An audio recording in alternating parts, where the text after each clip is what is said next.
Hello, I just sent you a invite. Uh, hello. How's it Hi, thank going? you. I'm good. How are you? I'm well. Thanks for having me. Oh yeah, no problem. Let me just start off with a little intro, just to let the people joining in, just to let them know what we're doing. So this is Burn the Wagon. So we're here to burn the wagon that is patriarchy, capitalism, and above all else, colonialism. So today my guest is Art Nerd Forever. So you also go by Steph. I forget your yellow yellow bird. Little Bird. Little Bird, that's what it is. Okay, cool. Let's get right into it. Oh, I also do want to do a little prayer. Sorry, I'm all over the place right now. I'm just super excited for this one. Yeah, so I just want to send some love to anybody out there suffering from mental health issues. I want to send love to anybody suffering from domestic violence. I want to send love to anyone that has gone missing or has been murdered. I want to send love for yourselves for being here today. And I also want to send love to Mother Earth for allowing us all to be here. So, like I said, my guest today is Steph Littlebird. So we'll get right into our first question. I like to start off with the intro and where you're from and the tribes that you're from. Yeah, so I am from Oregon and my tribes are from Oregon. I'm the registered member of the Grand Ronde Confederation of Oregon, which includes about 30 bands and tribes all together. And my specific tribal lineage comes from the Clatsop Chinook and the Atfalati Calipoian people. So two different tribes that basically had territories that bordered one another. Okay, and then did you grow up your whole life in Oregon? Yeah, until very recent, until the pandemic, essentially, I lived 35 years of my life in Oregon. I was very lucky to grow up in my my territory, and so my reservation was close, and also just my traditional homelands is where I was. So I'm very lucky. I live in Vegas now, but I will always be, belong to Oregon for sure. Okay, yeah, that's another question I like to ask. If you grew up on the res or not, it doesn't matter. I just like to ask like different types of native because urban and then there's res. So how was that moving from the reservation to a city like Las Vegas? So I never lived, our reservation wasn't actually established until the mid 80s, actually like 2 years before I was born. So we did not get federally restored until right before I was born. And so by then, many of the people who were tribal members had been dispersed throughout the region essentially. So there's more tribal housing now, but probably only within like the last decade or so. My family lived about 30 minutes from the reservation. They had there was like a ranch essentially. They, raised their own animals and stuff. And so close to the reservation, but I should also say that our reservation was not our traditional homelands. It was, like I said, 30 bands and tribes who were moved from Northern California, Southern Oregon, all up to this one place in Northern Oregon. And so nobody was actually from there. So that the reservation doesn't really represent like where I come from. And so I'm grateful that my family actually just sort of stayed in our traditional homelands. And so I got to grow up in that. And I'm lucky because I was sort of in between the reservation and the city. And so I feel like I have both worlds in that experience. I grew up in a really small town with like 500 people in it. But my mom was like kind of a city girl. So I was able to sort of like meet, people of all different backgrounds because of her, as opposed to like growing up in a really small rural town, essentially. Yeah, okay, because my town is 500 people as well, and it's in the middle of nowhere in Northern California. So I know where you're coming from. And I moved to a place like Santa Cruz where it's predominantly just like white. Oh yeah. But like I love it. So how is that in Vegas? I'm sure there's just every type of person goes there and vacations there. How is that? Oh man, actually, I love Vegas so much because Portland, actually, what people don't realize this, but Portland and Vegas are actually about exactly the same size. The difference is that Vegas is like a true metropolitan. There are so many people from all over the world that live here and make their living here. And so the diversity is just like off the charts in comparison to where I grew up in Oregon. And so coming here was like overwhelming because I felt finally like I lived in a city that was more reflective of who I am, as opposed to like living in Portland, which is mostly like California transplants. And so it's just like a bunch of white people who have a lot of money up there. Now, compared to growing up, it was like mostly just poor white people and Indians. So, but, it's like, I I think it was a growing experience for me as someone who did come from a relatively small town, to come to a place like Vegas and just have my mind expanded all the time. So yeah, I'm really grateful for it. Yeah, at this point, I'm kind of in Santa Cruz. I'm kind of coming at to a point where there's not really diversity here, and I'm coming to a point. I've been traveling to the Bay Area and San Francisco and Oakland a little bit more, and there's like you're saying in Vegas, there's everybody's there, everybody's mingling with each other, everybody's kind of just like, and I find myself people watching just like out there. I'm just like, wow, this is amazing to see, and yeah, Santa Cruz is just kind of just too white for me. But I kind of want to move on to the next question. I got your art right behind me. You're an I artist noticed. that was shared with me on Christmas from a gift from my housemate. So I definitely saw it and I was like, man, I got to reach out and have a conversation with them. So yeah, I just want to start off with where did your art start? Like who really put the pen or paintbrush into your hand or whatever it may be? I think that art has been with me my entire life. My very first memories are like coloring in a coloring book. And so there's something very meditative about it. And the environment that I grew up in was not meditative, it was very chaotic, and I was pretty isolated. So art became a way for me to express myself, process my emotions, create a safe space for myself. And so when I got to high school, I had an incredible art teacher who, especially for being in such a small town, to have an art teacher who was like worldly and to recognize that I had talent, that was where I learned how to like express myself in this way that gave me value, personal value, and stuff. Like I wasn't getting that from my home life, so art became a place where I could actually build like self-worth. And so yeah, it's been that way for me ever since I discovered that art can do that for you.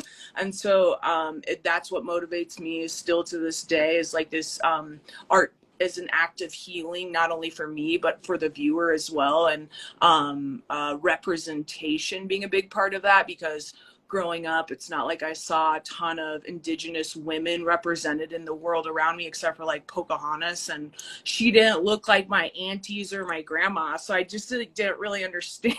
Like I didn't get it. So for me, it's a responsibility now to make representation for those who are coming after me, so that they feel that self-worth and representation that I so desperately needed,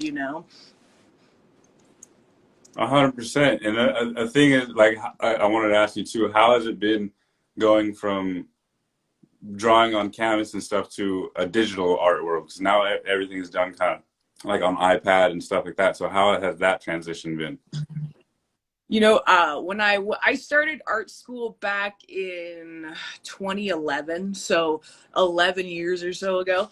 And when I started art school, I was like really a purist. I was a painter. And so I was going to art school to like learn to be a better painter. And I thought, I don't know if I'm like want to get into digital, because I didn't like know the like value that it would sort of essentially give me in terms of my career.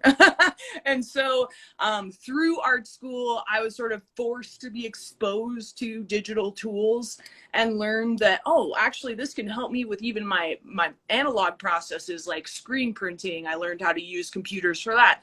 So learning that those tools benefited me in my process, I started to just sort of like have to break down that aversion I had to technology.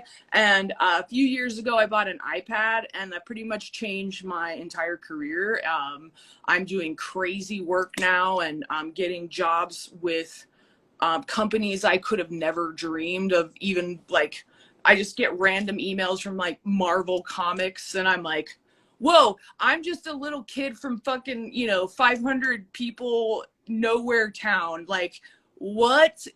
So what I'll say is that I grew up with nobody really dreaming for me, so I had to learn to dream for myself, and that means like overcoming some of those aversions we have, like technology. For me, as someone who came from the country, I was like, meh, and now I very much have to embrace it because it's giving me opportunities to do the thing that I want, which is that representation, right? Is like getting more of ourselves into the world. So, I broke down and had to learn it. And 100%, and representation matters. It's 100%. Like you said, when somebody sees someone that looks like them in some being represented in something, that makes them want to get motivated. And if there's nobody going to motivate somebody, you're stepping up and being that person to motivate the people behind you. So that's amazing. I really dig that. And you mentioned no, go ahead. What was that? I was just gonna say, people did that for me. So it's like you have to keep that energy going because other people help me, right? 100%. And that's kind of this what I was thinking with this platform.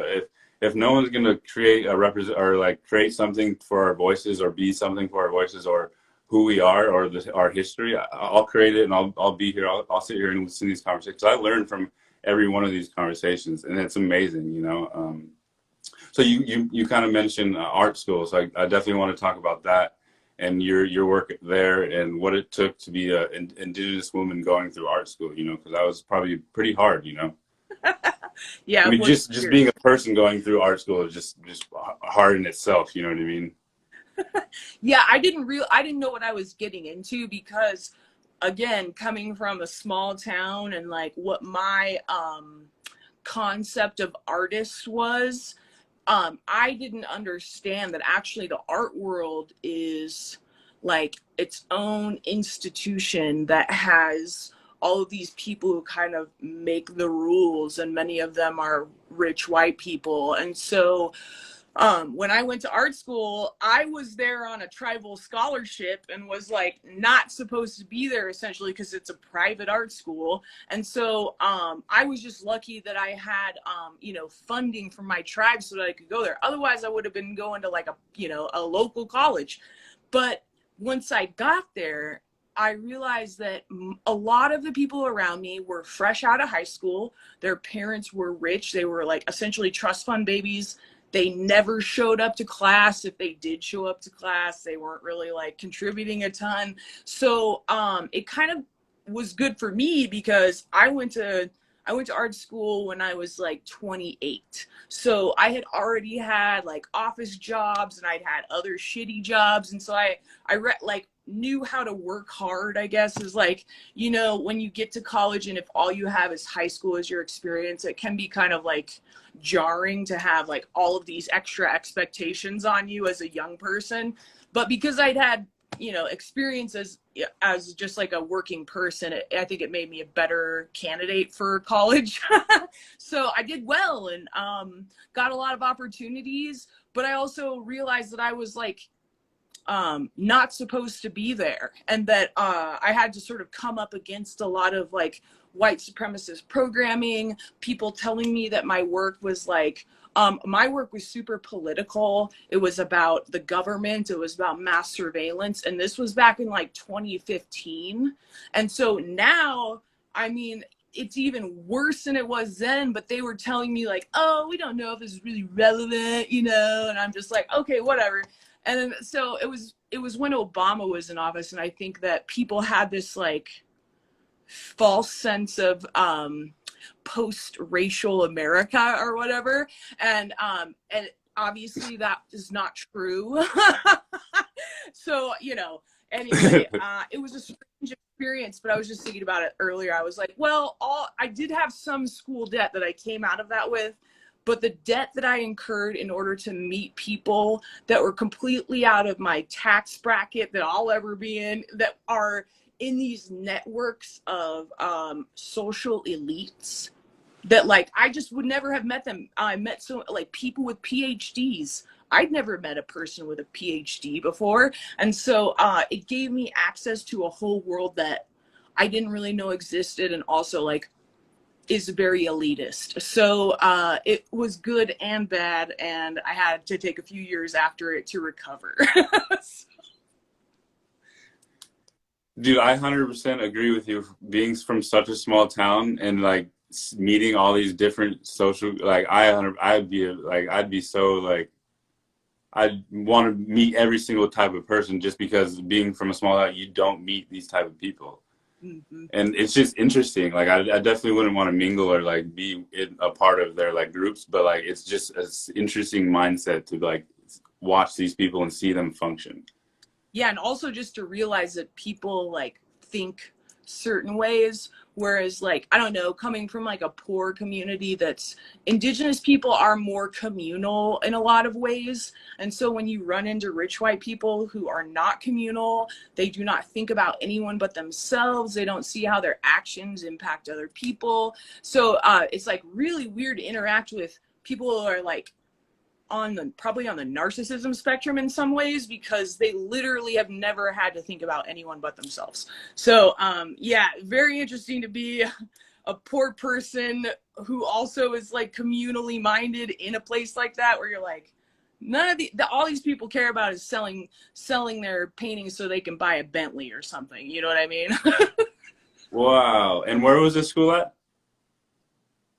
I went to Pacific Northwest College of Art. It's actually like one of the oldest art schools in the country, and it's in Portland and downtown.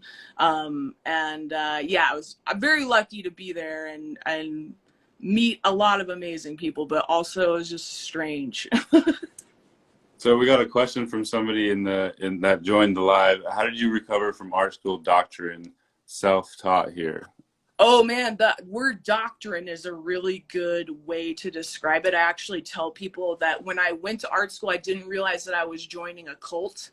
And it really is that way, is that there's this programming that happens, and that comes through the historical teaching of art as like this concept of high art and fine art, which usually only includes white people and black people, Asian folks, all of these like amazing contributors to art history, completely erased from those timelines. And it's totally prioritizes the Renaissance, the Enlightenment time, when all these white folks were making realistic looking paintings basically. And so they very much prize specific aesthetics as well. And so I had a hard time there, because I was a Native person making really fucking weird work that did not fit in to the white box gallery sort of, thing.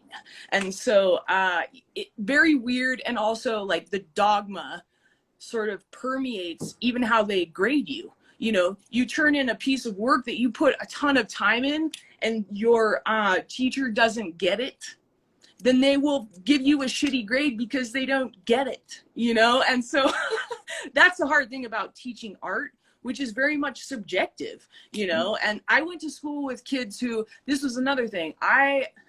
This is what you pay for with art school, is you pay for the vocabulary.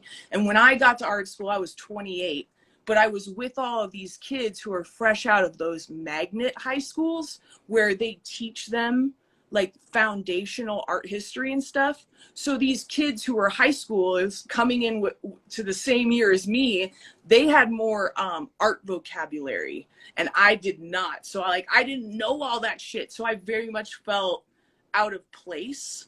But that language is sort of used to distinguish between those who were indoctrinated into the institution and those who have not. And so that's very much what it's about, is like that indoctrination. And so when I left school, it took me, I didn't paint anything for about a year. And I just had a hard time making work because it was all about like the critique process in art school is like getting all of this like really intense feedback constantly about your work, to the point where you can no longer make work without worrying about what other people will think about you. So I just had to take a break from that shit and like realize what had happened to me, essentially. Yeah. At any point in going to school, did any Native American artists come up, or native art come up during your schooling?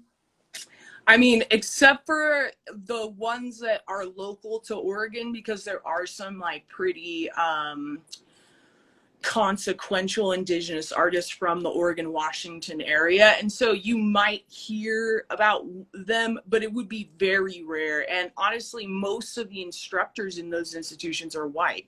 So you might have one Black instructor, one or two Asian instructors, but like no Native instructors, some POC instructors, but a lot of them also, they're part of the institution too. And so they've been indoctrinated and then they're regurgitating it to students. So it's not, you know, it's just not a safe place for people who are critical thinkers, essentially. At any point in your life, do you think you would want to teach people art, or in art history, or anything like that? Yeah, I mean, I honestly, before I realized that becoming a teacher would be absolutely detrimental to my well-being, I wanted to be a teacher and almost went to get a master's in teaching. And then I was just like watching all of my friends who are teachers be taken advantage of by the systems and then be worked to death and be paid shit. So I was like, why would I want to do that to myself? Even though I want to teach, I have to do it in other ways. And so I do that. It's something that I do through my writing work. It's also something that, like, you know, just like maybe a month and a half ago, I did a live painting class with tribal members from my tribe on Zoom. And so like we Zoomed and did a painting together. So those are the kinds of things where I can kind of be who I'm supposed to be and not be forced into the parameters of like, you know, K through 12 testing requirements and shit like that, you know. I just need to be turned loose. That's when I'm best. I love it, and that's kind of leading right into my next question, and that's, what does decolonize and what does land back mean to you? So let's get started with the first one. You kind of already got started with it. What does decolonize mean to you? And you know, obviously this K through 12 doesn't work for everybody. It didn't really work for me, like going to school, what is it, like 6 hours, 7 hours a day. It's just kind of training you to go right into the job force, you know, going to school 5 days a week, 2 days off. It's just training you to go right into that job force. So I'd like to hear what your thoughts are on decolonizing. Yeah, well, you know, the system makes you think you're stupid too. So like I am late diagnosed autistic. Because I'm a woman, autism is like very rarely diagnosed in us because we present very differently than men do. And I also have severe ADHD. So I was in school trying to sort of battle all of these things that were undiagnosed while also trying to like be in this weird system that makes you sit for hours at a time, which is like not good for somebody with ADHD, and also just like has all of these weird authority structures that autistic people do not like. I don't like authority. I don't want somebody to tell me what to do or have to tell me when I can go to the bathroom, things like that, which just like, no matter what age you are, is just like sort of ridiculous that you would need permission to deal with your bodily, you know, functions or whatever. So I had a hard time. And I also, you know, like basically because I was having a hard time because I didn't learn within those parameters, I sort of just disappeared in the system. And so what I know now as an adult is that the system is set up for specific types of learners. And that's really not like, that's a very much colonial sort of approach to things, is to like take this very narrow focus as opposed to just like recognizing that everyone is on a spectrum, you know? And that's how I feel about decolonization is like, I learned this from a tribal mentor, and he was like, there's a difference between priestly like priestly actions and shamanistic action. And so he described that as like priestly is to say this is bad, or you know, this is right or whatever, where shamanistic approach would be to say everyone knows what's right for them and that I need to do what's right for me. And so learning not to fit into all of those fucking crazy things that society tells us to, whether it comes to physical beauty. I've dealt with that my entire life. Like something that I'm even confronting in my work right now is decolonizing my body image, because I have been told not only was I totally stupid, but also ugly my entire life by this culture. And I'm having to like uproot all of that shit out of me in order to make the work, the representation that we need.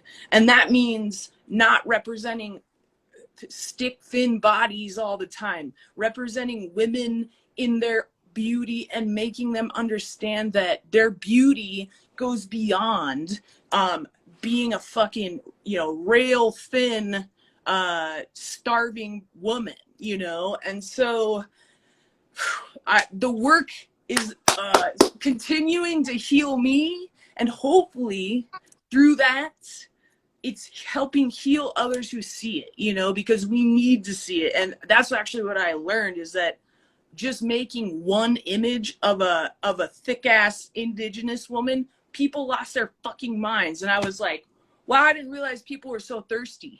They were so in need of that drink of water, and I must produce more. So when when my community tells me what they need, then I have to respond. And that means I also have to respond to the blockages in me and decolonize those programs which have told me that I'm not worthy, that I'm not beautiful, that I don't have anything to offer this world. And so it's a lifelong process, because, you know, that shit's hard to uproot, but it's something that you can just go sort of compartment by compartment and try to get out as much as you can, you know? Yeah, and this is something that I love it. I love all your artwork. That I try to share every one of it, you know, with like the body image stuff. Like it's true. And like one thing I'm trying to decolonize in my mind is this toxic masculine that we have to be always, because I grew up on the res, and you always have to be tough. You have to show no emotion. And that's one thing that's kind of ruined a couple of relationships in my life, is not showing emotion and not showing excitement. Because you would kind of be made fun of if you showed any type of emotion or excitement or anything like that, you know. So I'm kind of open up my feminine side as well, to like just like open up, because it's like something I'm not familiar with, and I just want to, because that's something that's been put into our communities, is these two gender roles that Mm-hmm. didn't exist before Christianity or before colonialism, you know. Yeah, and that would you say, like, when you're talking about that sort of like willingness to be vulnerable, essentially, that's been told to us that's feminine, but it's not, because you know, I identify as two spirits, so I embody both. And or both, I say maybe more like a spectrum as opposed to a binary. And so I feel like it depends on the day for me. I might be on this end of the spectrum or that end of the spectrum, but in both spectrums, vulnerability is accessible. And so it doesn't have to be feminine or masculine. Being empathetic is just like a human reaction. And so I think that empathy, all of us can use more of that, you know, and that empathy is actually like really at the base of decolonization, because colonialism told us to be individuals and to not give a shit about other people, when in fact the key to upending all of this shit is to collectivize and realize that we are not so different, you know? And so that's part of decolonization, is finding empathy and vulnerability, right? And I don't think Yeah. that's masculine or feminine. And that goes back to your comment to indigenous communities being community. That we're more communal. But you know, it's all about your aunt, because you grow up with your aunties and your uncles being there completely your whole life. I never had a babysitter in my entire life. My cousins were always there. Same. You know, so it's yeah, exactly. So, and you kind of touched on the next question. You kind of touched on it earlier. Is like land back. Your tribe didn't have a recognized reservation until 1980, correct? So yeah, I kind of want to touch on what does land back mean to you, and what would that mean to your tribe and because you're not, like you said, you're not in the space, or you grew up in the space that your tribe was originally from, correct? Yeah, so the reservation is in a territory that no tribes were in, because it was like really remote and there wasn't a lot of water there. And so of course that's where they put the reservation, was in a completely remote area with no resources. So for me, land back is like, one, it is, yes, about the literal restoration of like indigenous stewardship, and this idea that we should be the ones to consult on matters relating to the land. And while I think the world is too complicated to say like y'all need to go home or some shit, like how they tell people they got to go back to Africa. It's like, well, that's really complicated because now we're all mixed. And Yeah, many of us do not identify with one or another. Many of us are like, we have, you know, feet in multiple worlds. And so it's not easy like that. Instead, like as indigenous people, we have to find the empathy to like work with those who are now on our land to find a better way and show how that's done. Because the opposite, the colonial way, is to just do what the fuck you want and don't consult anybody. So for me, land back it means a lot of things, but it does first and foremost mean returning us to our natural sort of place as protectors of the land.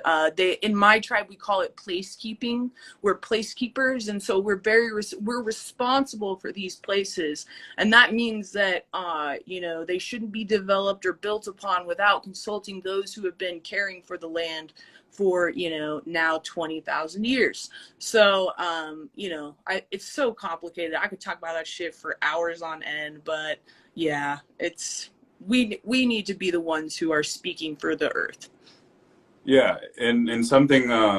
I had somebody from the Navajo Nation on here recently, and they had asked the people in here, how much, what percentage do you think of Navajo Nation doesn't have running water? And it was 39%.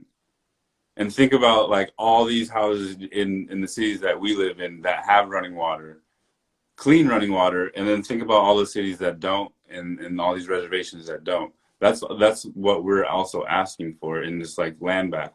Like you said, we're not asking you to go back to where you're from. We We're just just want the same access, amenities that you have. right? And honestly, like, how come it's taken this long?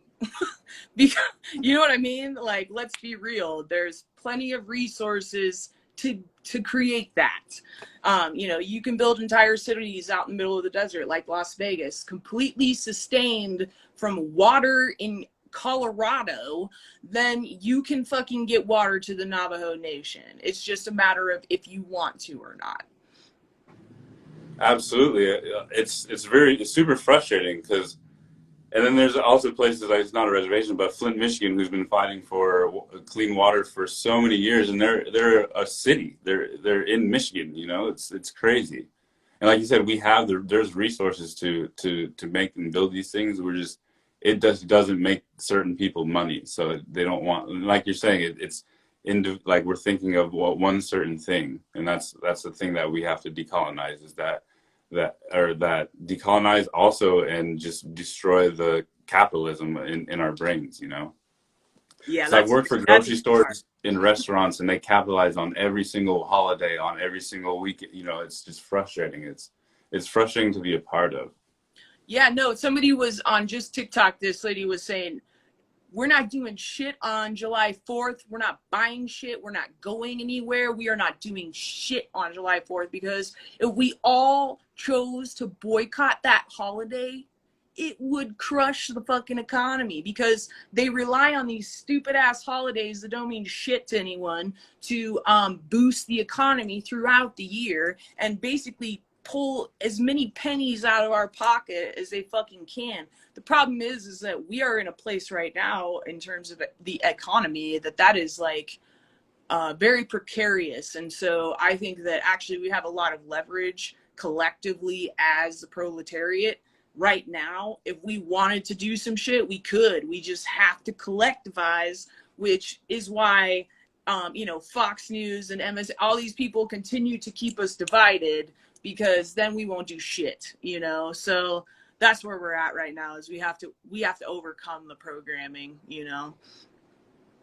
And I saw recently somebody just commented in Oklahoma, I guess on their tribal land, they're not allowing the Oklahoma flag to be flown in certain areas. Do you think this is a start into decolonizing certain areas, or yeah? What are your thoughts on this? Yeah, I think it's happening, and I think that land backing decolonization is like actually more pragmatic than people realize, and like I only know this through working with people at my tribe and like how, you know, Oregon is set up a certain way that if you want to build projects anywhere near a waterway, you have to get approval from the tribe. And that's just how it is. And we're very lucky that we sort of have, like, we actually have that power. We've worked really hard in order to establish ourselves and also get that federal recognition. And that in itself is a problematic thing. And like federal recognition is a fucking a lie and bullshit anyway, because there are tribes that continue to exist without federal recognition. But it's like, it's good for you and I and everyone else if the tribes are involved in these decisions, because we are thinking about the community. We are not thinking about, you know, how many coffee cups are going to get sold or what the fuck ever. You know what I mean? Like, they're just different considerations. And I appreciate that because my tribe actually is very much like, they have morals and ethics that they stick to. And sometimes they have to back out of projects because those people are not transparent. And they did it publicly very recently. And it like made me proud because sometimes you have to walk away from people who are not really like intentionally engaging with you. And that's part of decolonization too, is saying fucking no. No, I'm not going to do this because you got off on the wrong ass foot with me, you know? So that's another thing. 100%. It is. We have to learn to set boundaries. It's yes, and that's something I'm really learning is that I'm recently 2 years sober, so it's some like setting boundaries of telling people like I don't want to go to this place to hang out at this brewery or this bar or whatever. I don't want to hang out with you when you're drinking. So it's like it's been hard. I've lost some friends. I've lost situations, you know, where opportunities and stuff. But it's like I have to have this boundary because if I don't, I will go back, and I don't want to go back to that certain type of person. Well, and that's decolonization right there, because colonialism tells you not to have any boundaries and to like submit to the demands of your you know, the authority that you are living under. And so saying no and putting up boundaries between you and things that make you unsafe is one of the very first steps again to decolonizing. Aside from being vulnerable, is to like know when it's appropriate to be vulnerable and know that you don't have to be vulnerable unless you want to be, you know? 100%. And I saw a question earlier. Somebody asked, are you going to be holding any more classes, art classes for any other tribes? I would love to. My tribe just happened to be like, hey, you want to do this? And I was like, heck yeah. So we've done it a couple of times, but anyone can reach out to me. I'm really accessible on Instagram. You can DM me, and if you want to do something like that, just hit me up. But yeah, I love to share art. That's Art Nerd Forever. That's that's legit. I not only love artists and like just like to see art, but I also just love to share my own passion with other people. 100%. I love it. And I love your artwork. Like I said, since I got your stuff on Christmas, I was like, I got to reach out. I got to get an interview with them, get to know them, pick their brain on their artwork. Was there topics that I didn't bring up that you wanted to bring up, or anything like that? What did you say?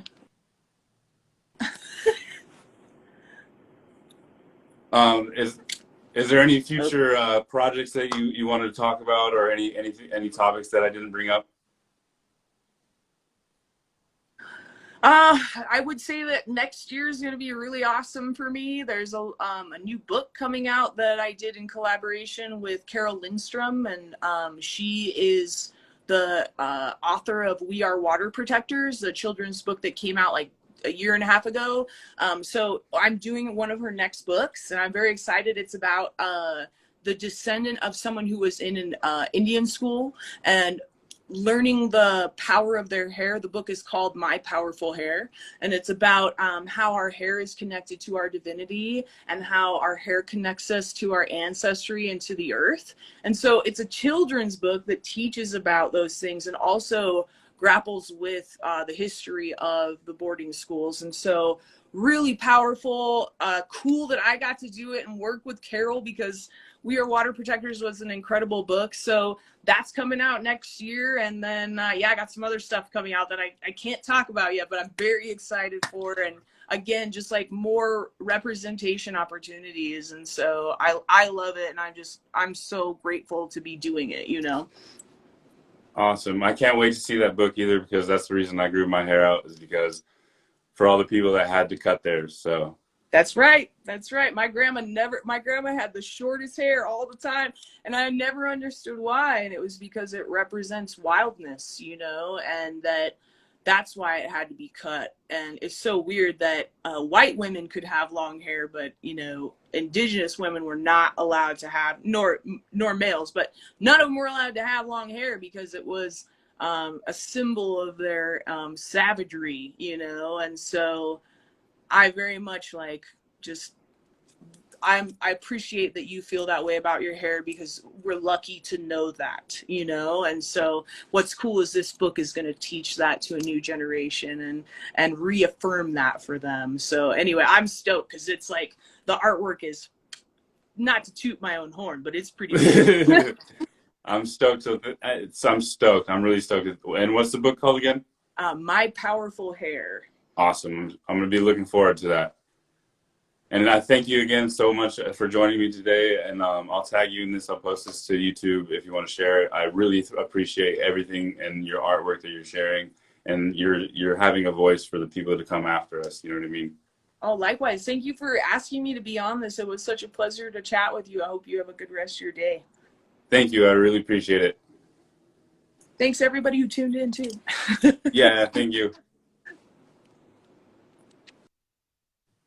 Thank you, everyone, for tuning in today to Burn the Wagon. We're here to burn the wagon that is capitalism, patriarchy, and colonialism. Please follow, like, and share. If you'd like to join me, please reach out. If you have any stories that would like to be told, I would definitely like to have a conversation just like this one. So peace out and love. Thank you, guys.